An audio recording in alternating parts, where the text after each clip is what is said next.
Okay, what's going on, guys? And welcome to a brand new episode of Energized. Today we have a very special guest on the show.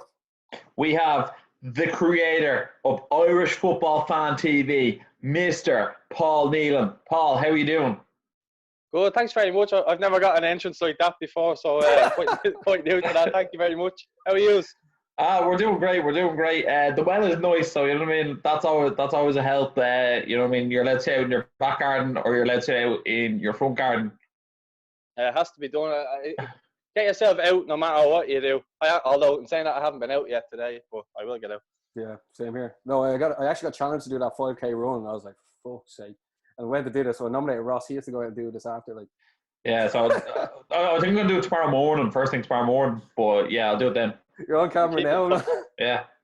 I'm keeping tight-lipped so I don't get nominated. Oh, tell me about it. But what have you been up to? Like, obviously, you've been creating content, but how have you been staying active?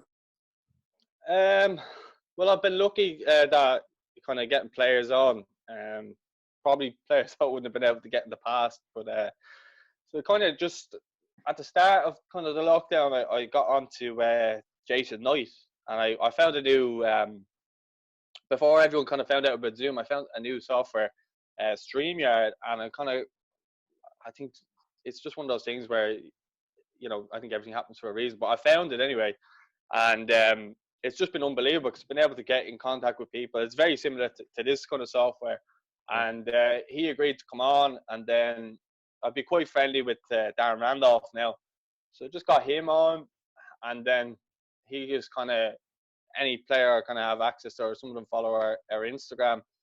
So having him and obviously Jason, the two of them, Jason be quite close with the younger lads of the Irish team, and obviously Darren with the senior team. So it kind of a bit of a snowball effect from there. It was Darren Randolph, then it was Conor Howrahan, then John Egan as well, and then the underage was Jonathan Afalabi at Celtic, and then yesterday I did Lee O'Connor and Shane Duffy then last night. Yeah. So I saw the Aaron Conley one as well. That was cool. Oh, Aaron Conley, yeah. How would you forget, man? It's just been that type of week. Yeah, no, I get you. I've been struggling to sleep, to tell you the truth, because I've been having the coffee so late at night when I'm doing them. Yeah. Yeah, it's just, I'm sure you know yourselves, because you have had great guests on as well. And fair play to us as well, because I know how hard it can be when you are creating content and stuff like that, and especially in these type, it's trying times, as they say. So trying to get people on, it can be tough, but also when you do get them, it's very rewarding, and obviously you're proud of it then when you want to get it out to people and let them see it, you know. Yeah, 100%. We've had a show out every day, I think, since lockdown. So like, you know what I mean, like it's tough going, and it's tough to like constantly have another guest lined up, you know what I mean? So if we can, we'd rather do like two on the one day. Like we just got off with Jamie Heaslip, Irish rugby player, well, retired now, but really nice guy, and like it's just one of those things where you're like, right, who's next? And then I think, was it 2 days ago? It was yesterday. We interviewed a guy called Paul Hughes. He's an MMA fighter, and we're like, we have to do that one today because we don't have one for tomorrow. But now we have one till Monday, Barry, do we? Well, this is going to go out on Saturday, so. Yeah, well, we have one today, one tomorrow, one Sunday. So we need one for Monday. Yeah, we need one for Monday. Yeah, well, see that. Well, like for people that are watching now, like obviously all of us create content. That's what it's called. But it is a hustle, isn't it? Like, I mean, we were on your show a couple of years ago now, and like it's amazing. It's amazing to see how much you've progressed, because like you're at like every game like that we see, like, and like in Ireland it's such a small amount of people actually putting out the content, and you are hustling like anything, and it's really, really cool to see, because like it makes us look at other people and we're like, we should be doing more and more, you know, and like you're really, really going for it, and I'm sure the people that follow you are really proud of you, man. Yeah, well, thanks very much for that. I think a lot of people don't realise the kind of level, like, you pretty much devote your life to these things, and I know you do as well. But people don't understand that. People just think, oh yeah, like I've had people throw things at me like, oh, this is just a hobby for you and all this type of stuff. Like, I quit my job to not last summer, the summer before, to try and go this full time. Do you know what I mean? And people like give me stick because I don't go to away games. But the truth of the matter is I can't afford to go to away games right now because I'm trying to put so much effort into getting this off the ground. You know, from the ground up. But like I think the biggest key to it, and you'll know yourselves, is consistency. If you're not consistent, and I think it's great that you've had shows right up until Monday, because as long as you have the kind of shows locked in, then you can kind of go, right, well, we have them boxed off, so we can target other things to have other things boxed off. And I think the more consistent you get, the more people are kind of gravitating to you. Do you know what I mean? And the more you're kind of seeing. I think a great guest for you guys. I'll probably contact him as well. But Killian Sheridan, he's hilarious. I think he'd be a great guest for you. And I know he's striker. Yeah, he has his own YouTube channel as well. But his DMs are open on Twitter. And as far as I know, he's quite open to contact. But I think he'd be a great guest. Yeah. We actually found it difficult to get footballers on. They obviously tend to have like a large amount of followers, so like they'd have people constantly at them. Like I can only imagine an agent as well. Yeah, but I can only imagine how full Ronaldo's DMs are. You know, most followed man on Instagram. But the MMA fighters, because a lot of them follow us, it's easier to get them on the show. Some of the rugby players, like, we're fortunate to get on, but the football people seem to be a bit harder. I do think it's one of those things that once you get one person on, it becomes easier then to get another person from that genre on. If that makes sense. Yeah, I think it's kind of like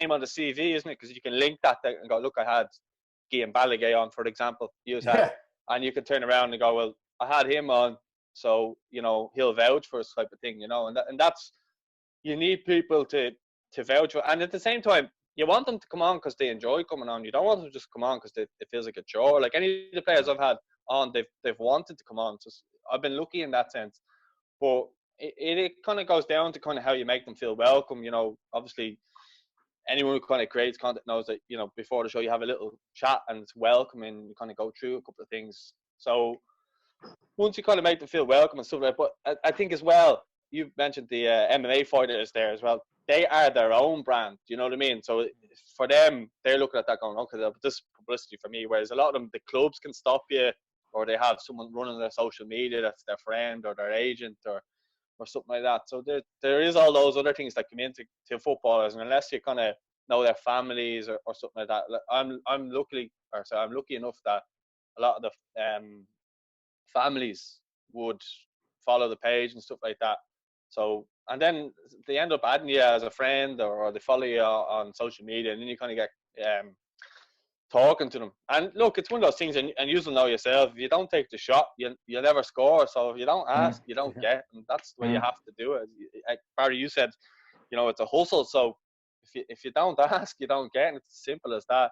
I take you know, Ariel Helwani. Do you remember when he got the Rock on, and he made that the point of like, I'm just going to take my shot here, and I love that. And the Rock even kind of quoted him on it. Says, you know what, the fact that you just took the shot, you know, reminded him of kind of when he started. Because a lot of these people, they do kind of start off with very little to get to the top. So if you can kind of remind them of bringing them back to where they kind of started, if you're starting off with something, generally speaking, they're a bit more open to do it, you know. And Paul, where did the idea of Irish Football Fan TV come about? Well, I was over in Canada. I was over there working for 2 years, 2015 to 17. And what were you doing? I was doing a bit of everything, but I mainly went over coaching football in the summer. And then I ended up staying. I wasn't meant to stay, but I got a 2-year visa from the coaching. So we just, after the summer was up, I went to a ski town. So basically every week you would be coaching in a really small town in, what's it called again? It's gone out of my head now. In Canada. Yeah, but no, I know Canada, but the name of the Saskatchewan. No, it was like, I know where I was, but it's the name of the kind of, you know, you have Vancouver, Toronto. I was in both them places, but I'm British Columbia. That's the one. That's the one. Thanks. Come on. So well, fair play. When you know, you know. But I was basically going all around British Columbia, which, if you know British Columbia, it's massive. And I was up in the Rocky Mountains, so I was every week in a new town, and you'd stay with a family basically every week. So you're basically staying with strangers week to week. But one of the families he didn't own it. He was manager of the ski resort hotel. So I ended up staying there for a year with them. I lived in the basement, so I basically had my own like suite in there. So it was great. I have my own room and everything, my own privacy. And I could do what I wanted. I was working 2 jobs then. I was working as a host in the hotel, and then I was working as a bouncer, funny enough, in the local pub. But I did that for a year. Then I went back, went down to Toronto, then Ontario, the next summer. Did that, and then I actually found out family that I didn't know I had. So my dad's cousin, my dad's passed away, but he had a cousin living over there, and there was a lot of cousins, distant cousins I didn't know about. So I actually ended up staying with them in Edmonton, in Alberta. So I stayed there for about 6 months and came down, but kind of getting away from all that. Every basically weekend or something, the games would be on 7, 8 in the morning, their time. So getting into the games was hard because I could be working on a Saturday morning or on a Friday night. I could have went out, so more realistically, I wouldn't be getting up at 8 o'clock if I was out on a Friday, so I would watch Toffee TV, which is an Everton fan channel, because I'm obviously a massive Everton fan, and I used to just be able to keep up to date with everything to do with Everton related, the games. They would go through the games really in depth and stuff like that, and I just couldn't get enough of it. I loved it. And then when I came back then in March, the first thing I did was I got over for the game, West Brom, and I stuck around then till the Monday, because they generally do the filming on a Monday. So I went on the show, kind of seeing how they did things and stuff like that. I was like, I'd love to start up something like this. So a couple of weeks after that, when I got back, then I started it up, and then I put the first probably year, I probably say I wasn't happy with kind of consistency. There was videos going out here and there, and I just wasn't really happy with the kind of direction it was going. And then I kind of found a bit of consistency, started getting more access. I got media access with the League of Ireland, so we were able to get them more games within the League of Ireland. Obviously, going to the Ireland games, getting the access into press conference and stuff like that. So kind of from then on, it was starting to get a bit of consistency, and kind of now we were only starting to really build a really good team. So we had people going to different games, interviewing and stuff like that, players, fans, whatever. It's kind of a shame that the coronavirus has kind of cut that short, but in a different sense. And I'm sure you just have to kind of adapt.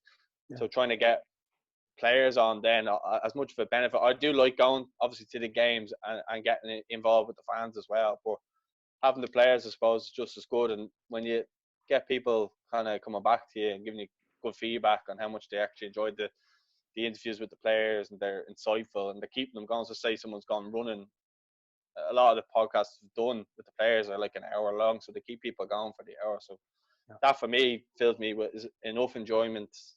If they, if people come back to me and say that they enjoyed the interview and they kept them going through this stage, then that, as a content creator, as I'm sure you guys know, it makes you happy when someone says you've done a good job, Yeah. Sometimes, like, when we get messages as well, like you see, me and Ross both access the Instagram account. I don't know if you're the only person who accesses the Irish Football Fan one, but like when we get messages, like if I see it, I make sure it's a screenshot and send it to Ross, and he does vice versa, just in case you miss something, because sometimes we get DMs and like it's like like we were meant to reply, we never did, but like it's some of those messages are great, and we always ask the people after, do you mind if we screenshot this and post it? But like we don't have to show your face or your name, or most of the time they're like, yeah, cool, shout out, Yeah, well, I think as well, obviously, because we kind of work within a social media type thing, but sometimes negativity can kind of take over. You'll have 100 really nice positive, and then there'll be that one that kind of sticks out at you.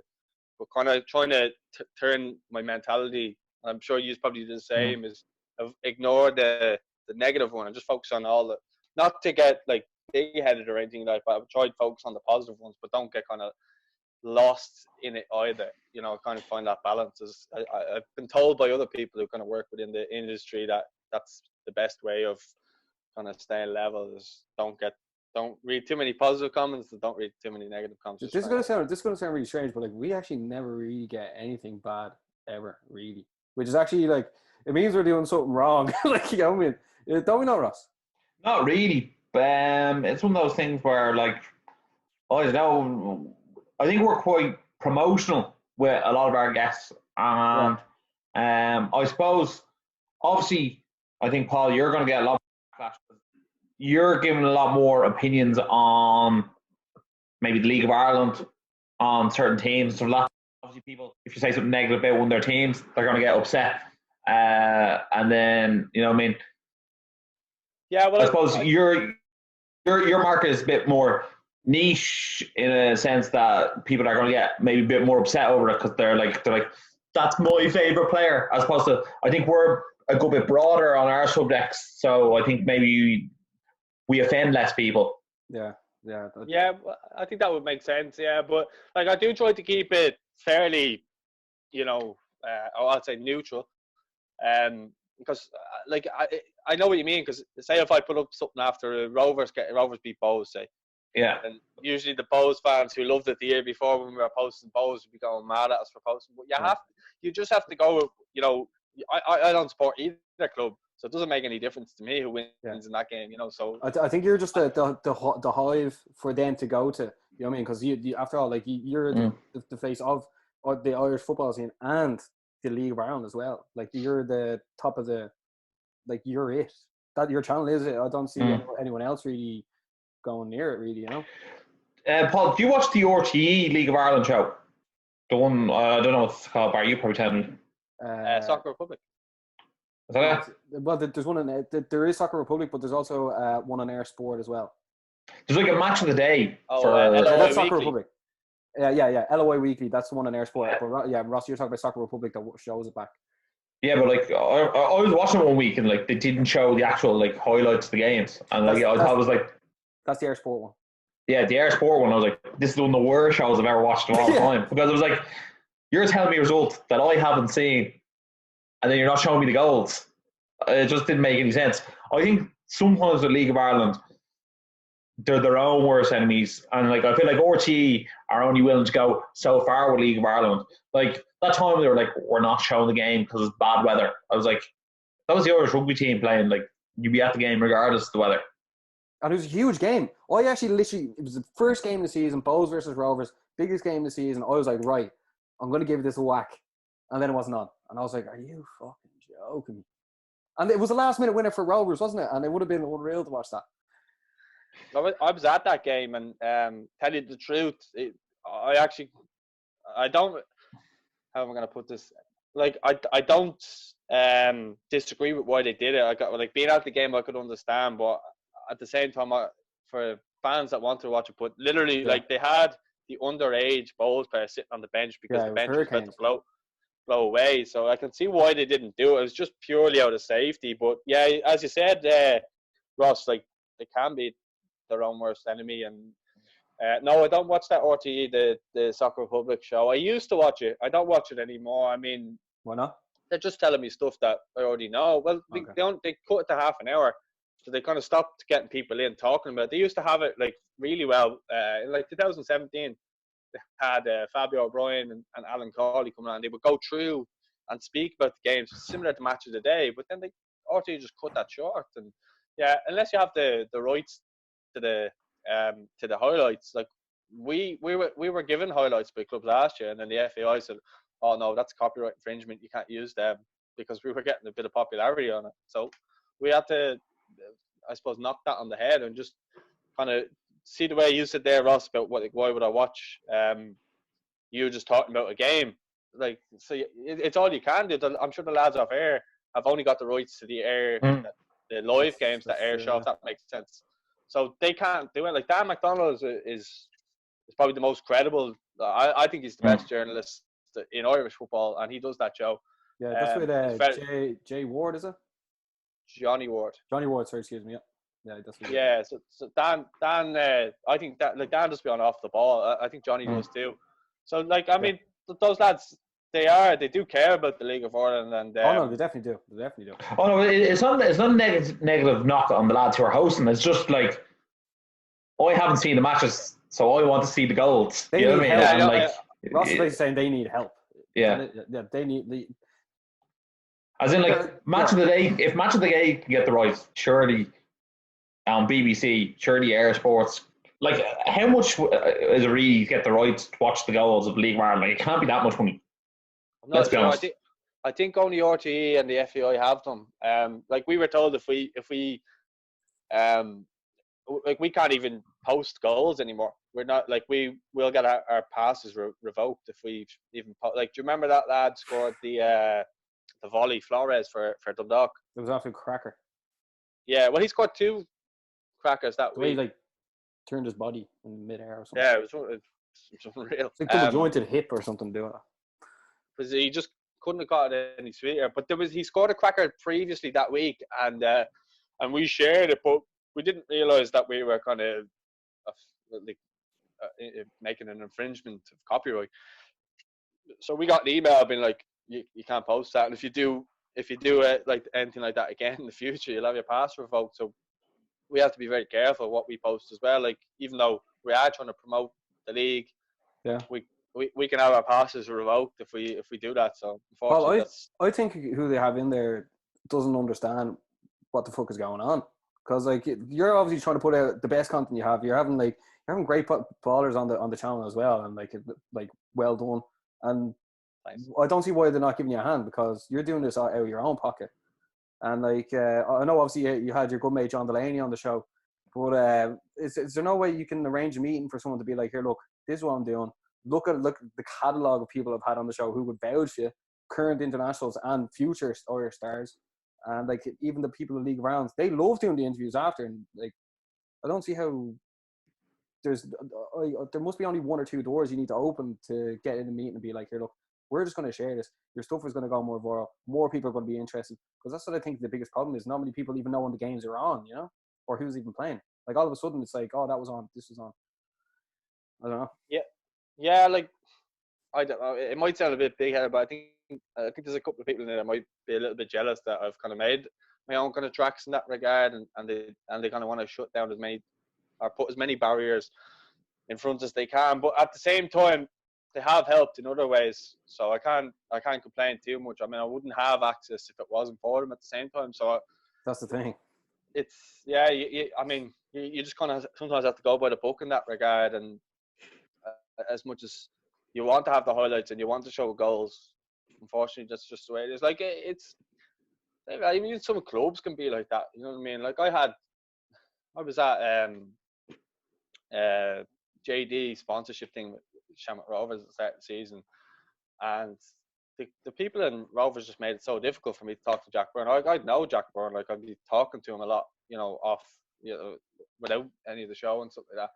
And you know, Jack ended up losing the plot at them. They were like, "What are you doing? Like, this fella comes and he promotes the league all the time, and then Virgin Media just decide to pop up and you give them all the time in the world." And this fella puts his kind of life and soul into it, and anytime he comes up, you make a problem. So I was very thankful for someone like Jack Byrne who appreciates the work that is being put in for the league. And then you have you know, the players do really appreciate it, and the players, the League of Ireland players especially, after every game, that they'll always give you the time.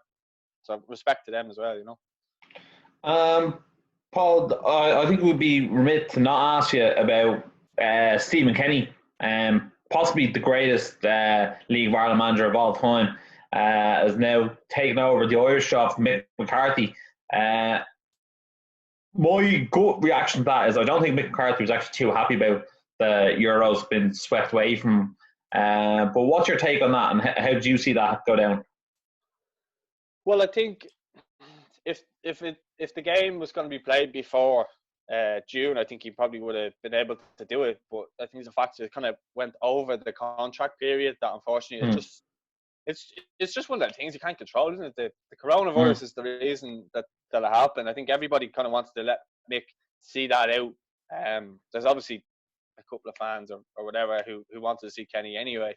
But like I liked Mick. I thought I'm not sure what you guys think, but I thought Mick, and I keep saying to all the players, I thought he got the fans back on board with the players, and I think there was a bit more of a connection when Mick was back in charge. So last year under Martin O'Neill was horrendous. Really, like we barely scored a goal. I think do you remember that game against USA and Graham Burke scored and like Alan Judge scored in like the last. I think we were at that game, Baz, weren't we? Yeah, I think we were. Yeah, it's like a second or third string USA team. We barely beat them, and it was just like it was. Didn't they go 1-0 up? No, that's they did. Yeah. Oh, did they? Oh, yeah. I was like, was it? I would think so. Yeah, I remember being like, are we not going to win this game? When they had the rainbow numbers on the back. It's Declan Rice's last game for Ireland. One thing that I will say that I think is quite strange is that, well, it's not strange, but I think it's hard now for Stephen Kenny that he has such a tough game as his first game as manager, and if he doesn't win that game, he's been immediately put on the back foot. I'm not sure if it's his first game because I think he has a few Nations League games before it. Oh well, actually, then that's a lot better. If that's it's true. Not confirmed. Please God. I think might be November. I think. But I don't think it's been fully confirmed. Like football's not even back yet, so or no date kind of set for when the football will officially be back. Anyway, I think everybody's missing it and getting itchy feet at this rate. But like, if it's November, I don't think it's that bad because you'll have a couple of Nations League games, kind of warm up and kind of see who can come in and who can, I suppose, play in front of these crowds, the Aviv and stuff. I don't think it'll be any bother. The likes of Malumbi and Connolly and things like that will be fine. It's just a matter of like there's a lot of dead wood up front, I think, and I think he needs to bring in some of the younger lads. I think Connolly and Obafemi should be brought in if they're fit. Shane Long, if he is fit and kind of playing like he was before the break, I think he should be in there. David McGoldrick, but I think like, the likes of Shawnee Maguire. I know Scott Hogan was doing well, but for me, I just think they never cut the cheese for Ireland, though, have they? Hogan or Maguire. Well, Maguire's been injured as well. He has serious hamstring problems as well. Although I suppose you could almost say McGoldrick hasn't cut the cheese for Ireland, but like he doesn't really do it for Sheffield United, but they'll pick him week in, week out. So like obviously he's doing something. I think he does a lot. I hate this term as well, but I think he does a lot of the unseen work, whereas he'll actually get you further up the pitch in terms of taking the ball in, and he actually gets bodies forward for you, like from the wings or midfield. Whereas the big man.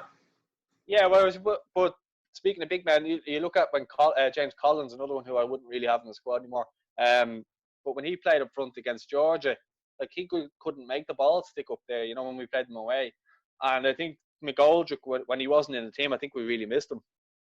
Yeah, but just looking back at Mick's time when he came in, I think a lot of people had sort of turned on Martin O'Neill and Roy Keane, and like the people who dating all the way back to Saipan, who was Team Mick, were like, oh yeah, great Mick's back, and everyone was like, yeah.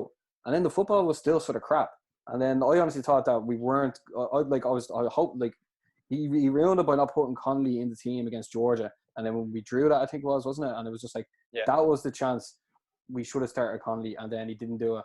And then like the ball was totally out of our hands, and then we went on, didn't perform. And with these two games coming up with Mick in charge, I was pretty sure we would not qualify.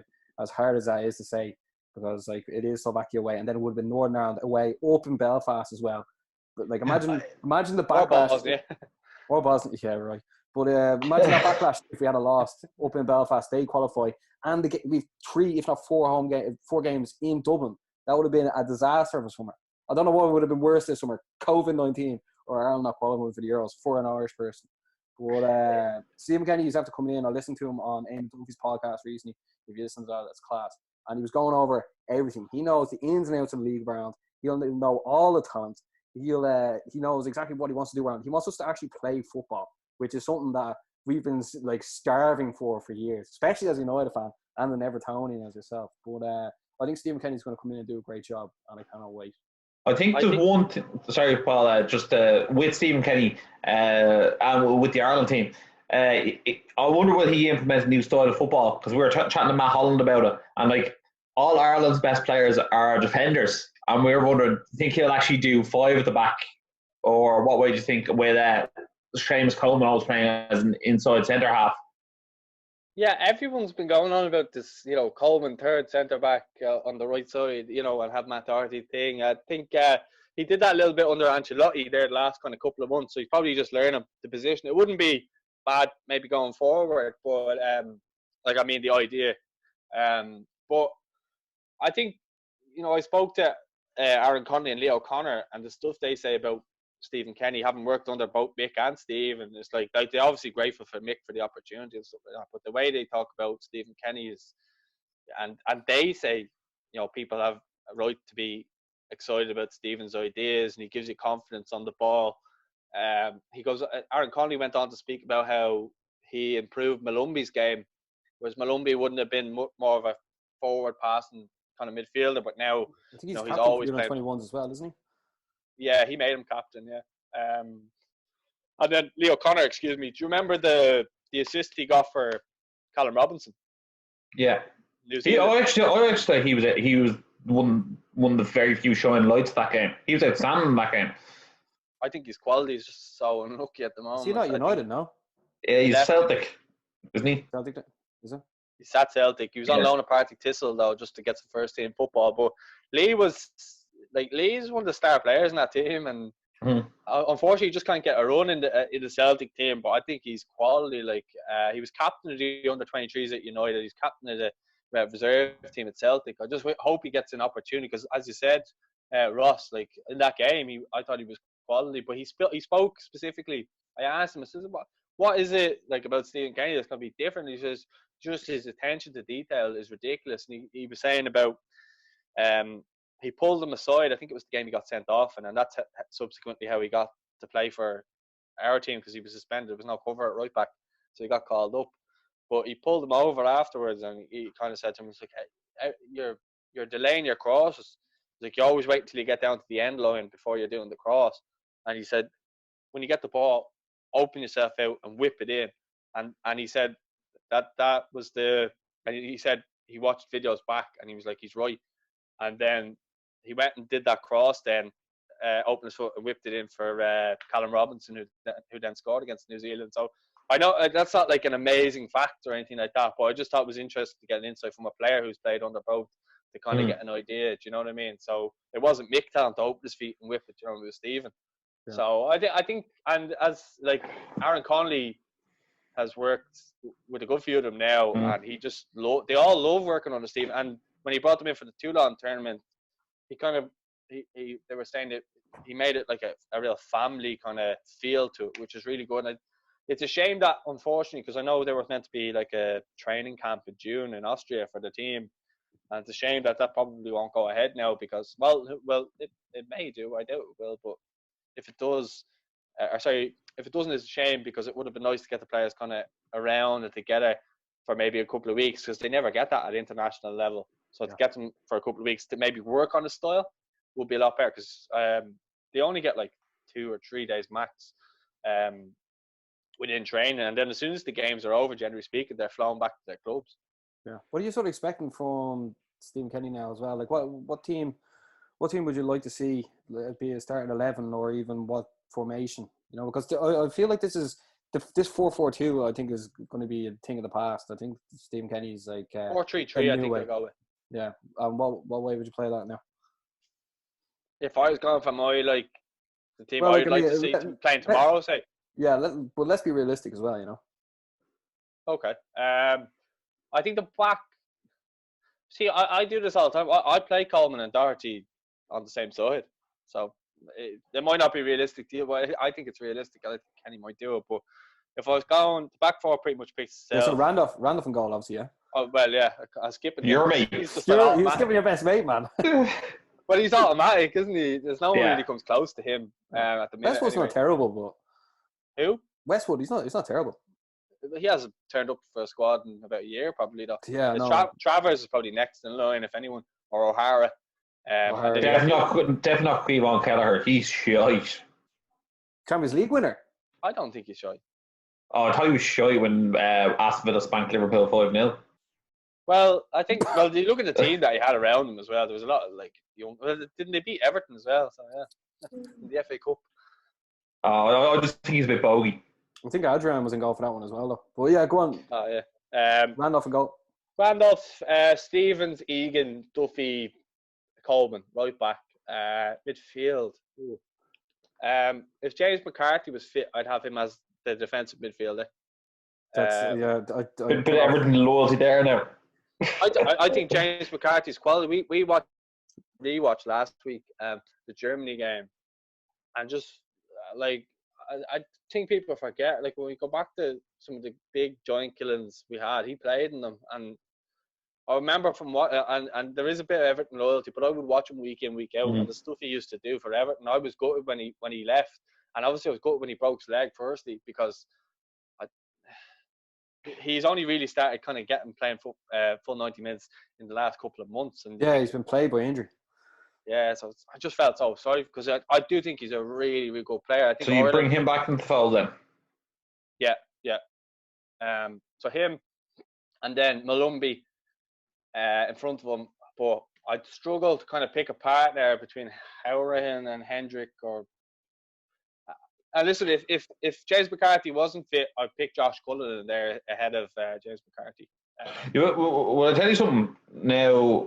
For me personally, I'd actually pick Howrahan over Hendrick. I think Hendrick's been playing quite poorly for Ireland as of late. Same with Robbie Brady, and I love the two of them.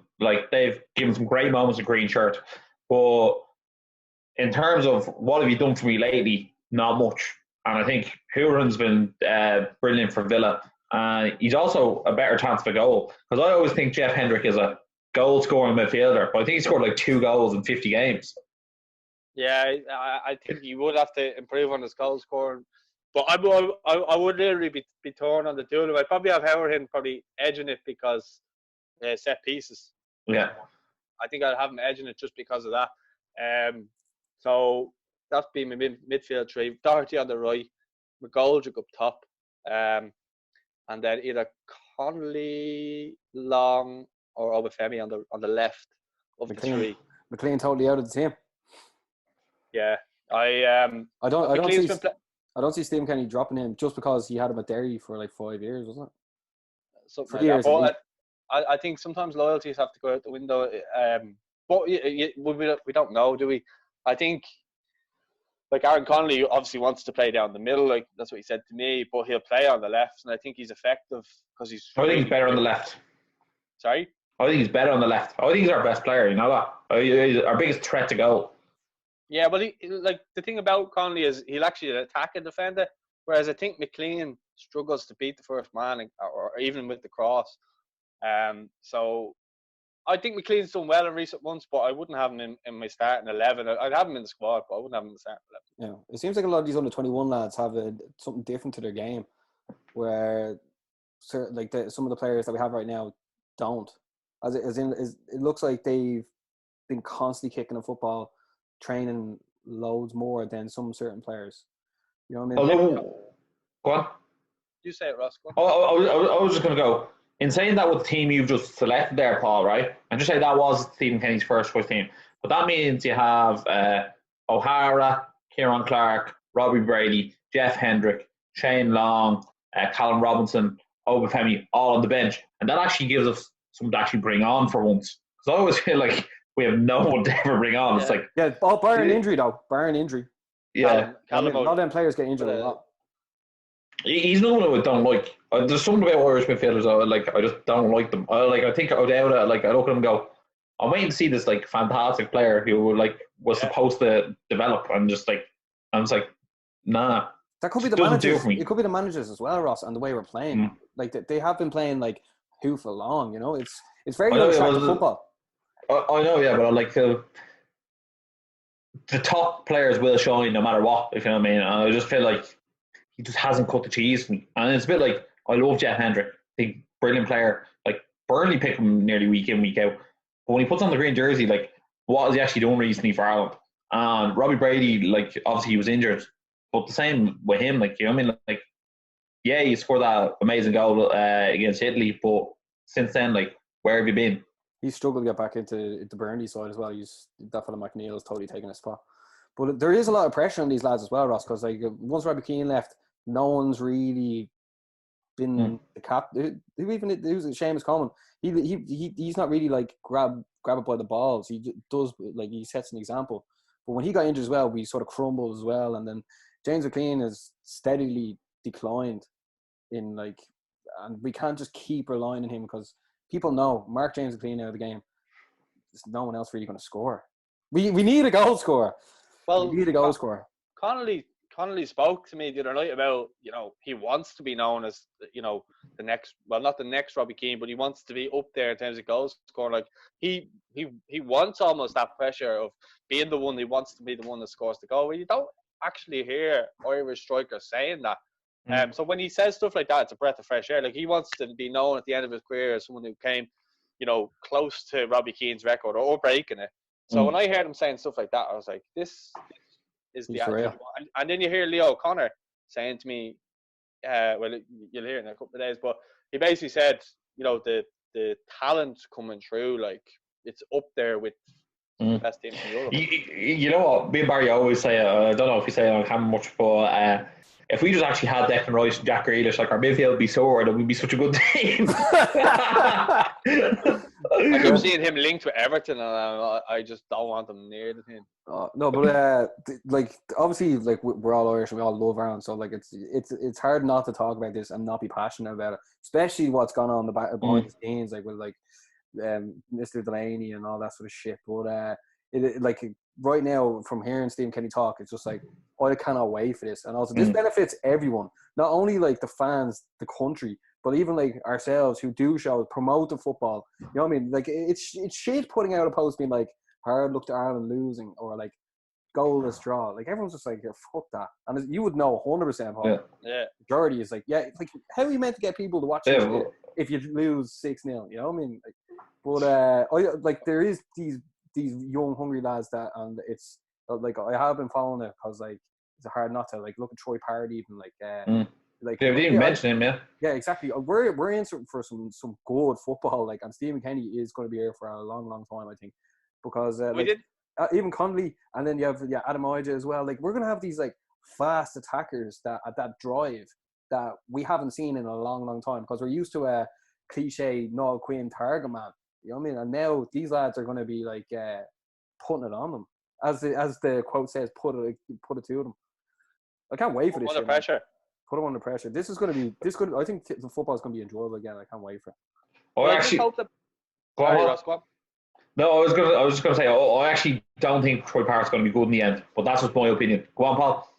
I think he will be good. I think he needs. I think he needs the hype. I think he just needs the hype train to go away and just kind of let him get on. And there's players there that have done a lot more than him that don't get half as much praise. Obafemi and Connolly are actually scoring in the Premier League. Adam Ida scored a hat-trick in the FA Cup, scored the penalty, lads, against United. But harsh. Was it harsh? But true. Harsh but true. Was United, wasn't it? No, I don't think he scored against. You didn't score. Did you miss the penalty? But he scored against Spurs. Sorry, Troy missed the penalty. Yeah. And no one spoke about him. Everyone just focused on Troy missing. And I was just like, this is what's wrong. And that's why I'm a bit just skeptical with I really like Stephen Kenny, and I hope it goes well for him. But I just think if it's a kind of change of style of play, I think people just need to be patient with it. And if the first 3 results maybe don't go as planned, people will be putting them under pressure to get sacked. This is the right manager to have right now. This is the right. Yeah, but I'm not being bad, and a lot of people don't like him. But like, if you look at Solskjaer and Man United, you know what I mean, the longer he gets, like, the better his team actually do, and you can actually see he's slowly but surely implementing his style, and the players he's brought in have been United's better players. You know what I mean? So like, when you look at it that way, like, you have to actually give someone time. You can't give someone like 3 months, like, right, fix that there, and then it's not fixed. But like, he was shite, wasn't he? Well, the thing is, Solskjaer gets to work with those players every day. Kenny will get to work maybe 2 days training, maybe max, to do that. You know what I mean? But I do think he was clever in the staff he brought in. Like Connolly went on speaking about Keith Andrews and how amazing he is to have around the camp. And that's kind of what you want. And I think Duff would be a great coach for him as well. But as I said, I just hope that people are patient with him. And if it goes well, starting off, great. But if it doesn't, just give it time. And in football, you don't get a lot of time as well, and that's just the unfortunate thing about it. It's a results-based business, as they say. Do you think Robbie Keane could stay in the fold as well? No. Like come back into it. Because like if anyone knows how to score an international goal, it's Robbie Keane. Yeah, well, even with I keep referring to the Connolly thing. Connolly spoke about him and just said like how he made everything a laugh. He was kind of teasing him, going like, if you score today, it's only 67 to go. Just kind of making it a little bit of a competition and kind of making it more relaxed and stuff like that. And I would have liked to see Robbie still involved, but obviously Kenny has his own ideas, and I think he is right to have his own kind of backroom staff as well. Yeah. But I don't see why Robbie couldn't have been involved with the 21s. I mean, you got John O'Shea there. Well, he is involved with Middlesbrough as well, so. What's that? He is involved with Middlesbrough as well, so. Yeah. Well, I just think, having Robbie Keane around the lads could only be beneficial. Yeah, but so do I. I always remember Henri came back to Arsenal and did like a training camp with the strikers, and like Walcott was still at Arsenal at the time, and then like the next week Walcott scored a hat-trick, and then the following week he scored 2, then Henri fucked off to back wherever he was, and then obviously Walcott didn't score ever again until he went to Everton and scored 2 goals. Yeah, I was actually at one of the games where he scored against Newcastle. So guys, I think it just goes to show, if you actually take someone like Robbie Keane and take their knowledge and just even like their 1 or 2 little tricks of the trade, it can actually be highly beneficial. That's why I was surprised Robbie Keane is not still in the fold. Yeah, and I agree with you. I would like to see him still there, but I mean, Leo Connor spoke about Damien Duff and his accolades and stuff like that. Obviously, he won the Premier League and played in that great team with Chelsea, as well as playing in the World Cup and so on. So I think Duff will still bring a little bit of that as well, but obviously he's not a record goal scorer for the country, is he? So I think Robbie carried the team for a long period as well. I think that showed when he left and the goals just dried up completely. Yeah, I think Robbie Keane wants to move into management as well, so maybe he probably wants something more than that, Like he'll probably be the manager in the future, I think. Yeah, like sitting beside John Woolgate the whole time, sitting beside Mick McCarthy. I think he's like, he's a bit big. Like, you probably see himself as a bit bigger than Stephen Kenny, having been all around the world, being best mates with David Beckham and all this stuff. That's what I just perceive it as. He did coach a team in India, ATK, I think that's the name. He was player manager with them for a little bit, so he has a slight bit of management, but I don't think he had his badges or anything. He's still doing stuff, isn't he now? Pro license or something. So yeah, so we'll see what happens there. I think he needs to work on that, and then obviously in the future. Yeah, but I think the good times are coming back. But Paul, before we wrap things up, for people checking out, where can people find you? If they didn't know, if they couldn't see behind you, where should they check you out? Instagram, Twitter, Facebook, and YouTube. I think there's Snapchat as well, but I don't really use it. Yeah, all at Irish Football Fan TV. Twitter's at Irish Fan TV, but if you type in Irish Football Fan TV, yeah, we'll make sure this is coming out on Saturday, so people actually watching this are already watching it. But we'll tagged on everything. So. And Paul, do you have any big interviews coming up? No, like if you actually had said to me last Saturday that I was going to do Connolly, O'Connor, and Duffy, I wouldn't have believed you. So it's just been kind of like that. Literally, you might have a big one tomorrow. You don't know about it.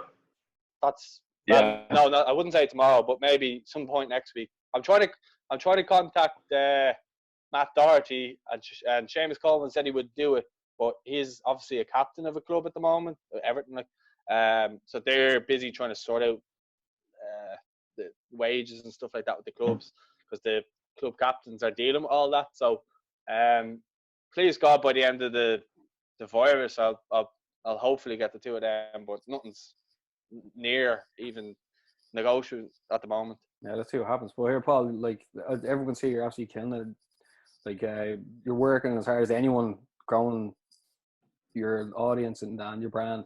And like, I think people watching now, if they're looking to start something, like, I mean, like, they can literally follow your journey. It's been class. But here, I've really enjoyed this talk, and maybe we've gone with like them different passages and alleys, but like, it is always good to talk about football. We're gonna have to do this again sometime. I think maybe when the Ireland are back, maybe pre if the qualifiers, the Euro qualifiers, if that's up first, that'll be a great one to get you back on. Yeah. If there's any other breaking Irish news as well. Yeah, or even if you want to drop out as well, we can do it. We can do it over this as well. But I really enjoyed it as well. Let's not leave it as long next time. And let's do it again. Yeah. So guys, if you are watching, make sure to like, share, subscribe, and as always, stay energized.